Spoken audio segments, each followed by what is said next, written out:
There are actresses who were lucky at the beginning of their careers and did well from there. There are other actresses who were also lucky, but their luck quickly ran out. Although perhaps it all depends on what exactly we consider to be bad luck. If bad luck means not being able to earn tens of millions, then someone like Meryl Streep has never received $20 million for an appearance, unlike, for example, Katherine Heigl or Demi Moore. But there are plenty of people who would say that Streep's career turned out much better than theirs, and they'd be absolutely right. Then there are also well-known actresses who, at some point in their careers, could have gained the prefix super, but for various reasons, that didn't happen. They turned down roles that could have earned them tens of millions, or they couldn't accept offers because of other commitments, which left their careers somewhere in the middle.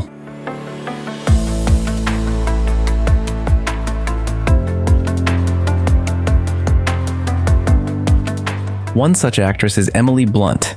At the turn of the 2000s and the 2010s, Blunt was flooded with offers, but instead of successful films, she actively collected major box office flops. In this, she is similar to another collector of flops we've already discussed on the channel. Usually, a desire to fail spectacularly doesn't end well, but Blunt managed. She didn't hit rock bottom and gradually corrected her career. And today, we'd like to remember Emily, her suspicious choice of roles, and her rise, which, thanks to her accent and unique approach, stretched out over 15 years. Emily became an actress after she decided to overcome her stutter, and to defeat this problem, she was advised to take acting lessons. She agreed, and then things started to spin from there. Even after overcoming her stutter, Blunt decided to keep moving in the same direction. By the way, this is a rather common practice if you believe actors. Bruce Willis, Anthony Hopkins, and even Samuel L. Jackson stuttered at one time, and acting on stage helped all of them. Blunt got her first roles in the early 2000s. These were second, third, or even fifth-tier roles in various historical dramas on British television. Emily was born in London and was, for some time, an Englishwoman. Already a big and important actress, she received American citizenship. It seems it makes it easier to deal with taxes. Or, to be more precise, it makes it easier to pay them, and to be even more precise, to pay less of them. At least, that's what the actress herself says. In the mid-2000s, Emily started making her way into supporting roles in films that were shown in theaters. These were European productions, so they only screened in a handful of countries, but people started to notice her. After that, she decided to try her luck in Hollywood. She made her Hollywood debut attempt with the movie Aragon. Some of you might remember that film. In 2005, riding the wave of success from Harry Potter and The Lord of the Rings, every Hollywood studio was scrambling to produce grand-scale fantasy epics. Rights to every well-known fantasy book were being snapped up, and one adaptation after another went into production. Aragon was immediately planned as a trilogy, with the potential to expand to 4 or even 24 films. The movie was based on Christopher Paolini's popular book series, so the project seemed promising, with a $100 million budget. For the lead female role, the choice came down to Blunt and Sienna Guillory. In the end, Blunt was passed over and the role went to Sienna. The actress may be remembered by many for the Resident Evil series of movies, especially the second part. It is difficult to say how Emily's career would have turned out if she had gotten this role. Sienna's career after Aragon did not go well. The movie failed at the box office, and all its sequels were immediately canceled. And most importantly, if Emily would have gotten the role, she would not have had the opportunity to star in the movie The Devil Wears Prada.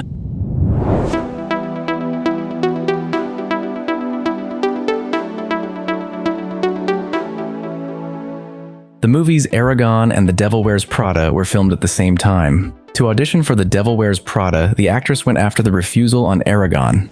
And she went to the set only because it was suggested to her by one of the producers of the studio Fox. Both films were filmed under the wing of this studio, and noticing the upset actress, she was offered to try her hand at a neighboring pavilion. It didn't need a British woman, but Blunt was signed right away anyway, allowing her character to be made British, though she had to lose a few pounds to do so. Blunt never criticized this point, but admitted that on the set she had a hard time because of the constant feeling of hunger. Both Blunt and Hathaway are rumored to have been sneaked into the film by Streep, and Streep herself was not initially the first choice either. It was believed that she could not cope with the comedy episodes. And this is a rather strange assumption if you remember her role in the movie Death Becomes Her. However, once Streep was confirmed for the role, she pushed back against all the producers and actively began to get involved in casting actors and actresses. Hathaway at the audition was initially rejected because of her participation in children's movies, but it was Streep who insisted on her candidacy because of her acting in Brokeback Mountain. This movie came out just a couple of weeks before the shooting of The Devil Wears Prada, and it is still few people have had time to see. Streep had time to watch, and acting Hathaway in this movie she liked. Blunt she chose because of her role in the movie My Summer of Love. Something there Marilyn Herr noticed and remembered. Streep also insisted on the candidacy of Stanley Tucci just a couple of days before filming. The actor could not be found for a long time, and she was tired of waiting. Subsequently, Blunt and Hathaway became close friends, and a couple of years later, Hathaway introduced her to her future husband, John Krasinski, and she, in turn, introduced Tucci to her sister, whom he also immediately married. So, if anyone has problems in their personal life, try to get acquainted with Meryl Streep. She's clearly doing just fine with that.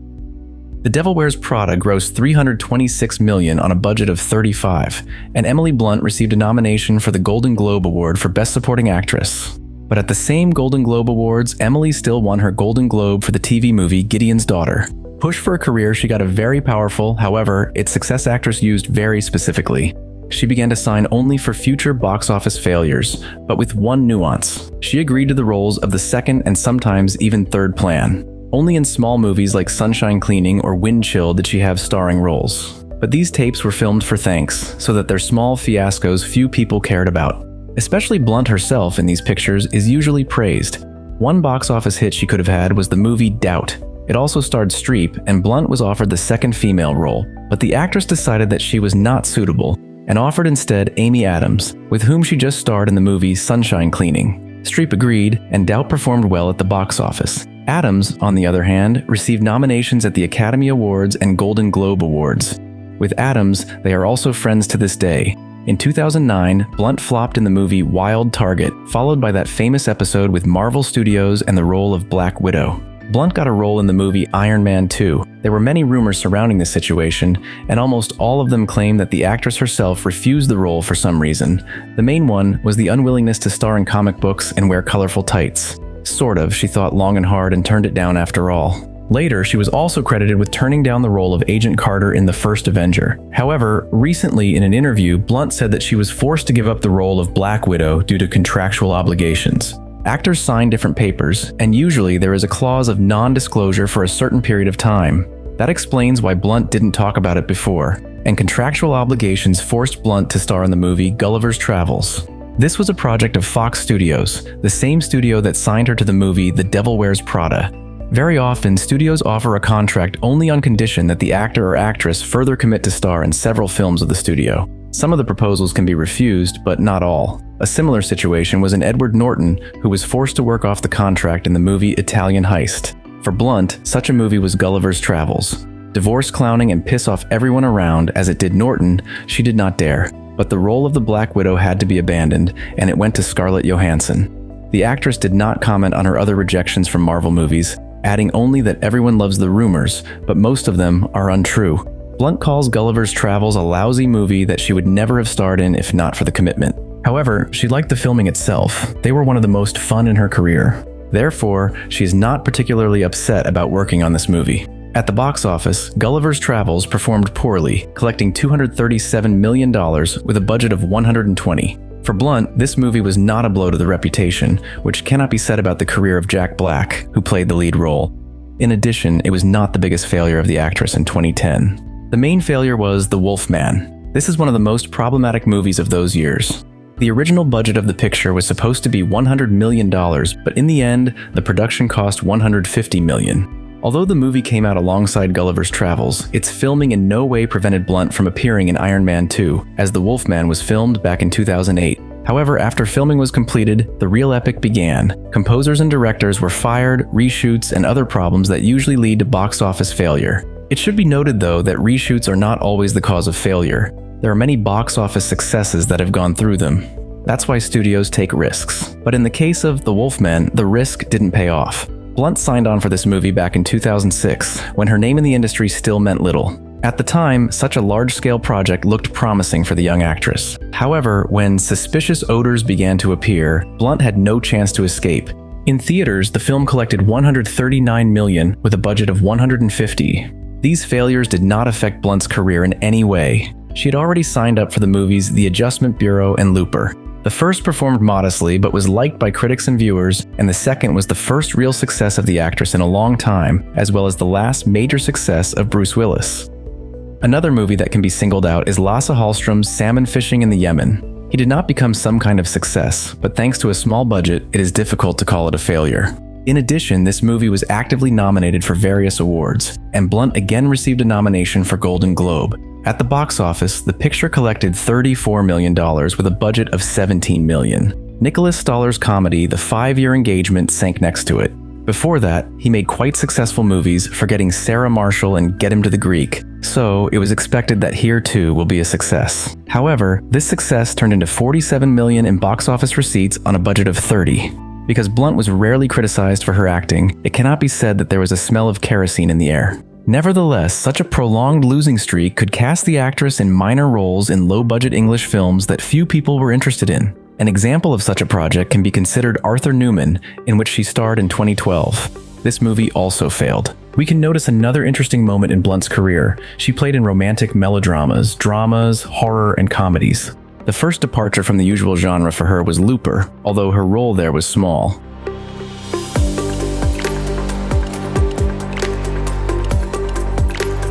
In the movie Edge of Tomorrow, Blunt dragged Tom Cruise. By the actor's admission, he has long wanted to work with her, so when he saw that this role is ideal for her, he immediately began to press the studio. After the success of the fourth Mission Impossible, his career again went uphill, so under his pressure, the studio quickly broke.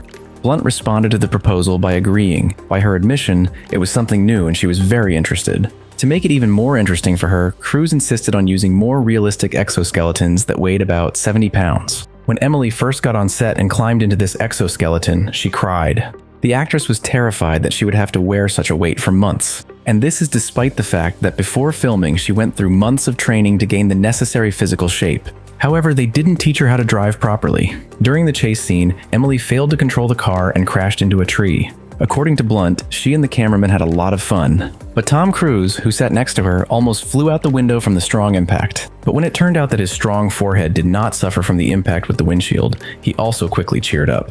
The movie didn't emphasize why Emily Blunt's character uses melee weaponry. In the manga, however, it was explained by the fact that she often died earlier than she should have. In order to prolong her life somehow, she started using such weapons. Why this point was omitted in the movie remains a mystery. As many people know, the movie had poor test screenings, so it needed a lot of reshoots. Blunt became pregnant during the break, and when she returned to the set, she didn't tell anyone about her changed circumstances. However, she had to come clean pretty quickly. The fact is that before the break, Blunt practically all her stunts performed personally, which greatly pleased running next to Cruise. After her return, she began to refuse to do tricks, and such a turn Cruise did not appreciate. He began to pressure Blunt, because of which she had to make a quick confession. After that, Cruise officially released her from doing all the stunts. With the reshoots, test screenings of the movie went much better. Only the last quarter of the movie was criticized, but they didn't remake it a second time, deciding that it would do just fine. Because of Cruise, Blunt had to suffer even at the premieres of the movie, because of which she was very angry. Tom wanted to organize 3 premieres in one day. According to her, she had to constantly change clothes and do different hairstyles right on the plane, while satisfied Tom did not bother himself with new outfits. The movie did not perform very well at the box office. It managed to collect $370 million with a budget of $178. Before reshoots, the authors had planned to make $150. With such a budget, it would have been better, but still not as great as we would have liked. The movie was later littered with great reviews from audiences, and for almost 10 years, fans have been demanding a sequel from the studio. The studio has officially announced its intention to make a sequel, but years go by and the project is still treading water under the title Earliest Stage of Production. That's where the script is written and rewritten. Meanwhile, Cruise and Blunt are now 10 years older, and perhaps a sequel to Edge of Tomorrow is no longer a good idea. However, Blunt's career was affected as positively as possible by this movie.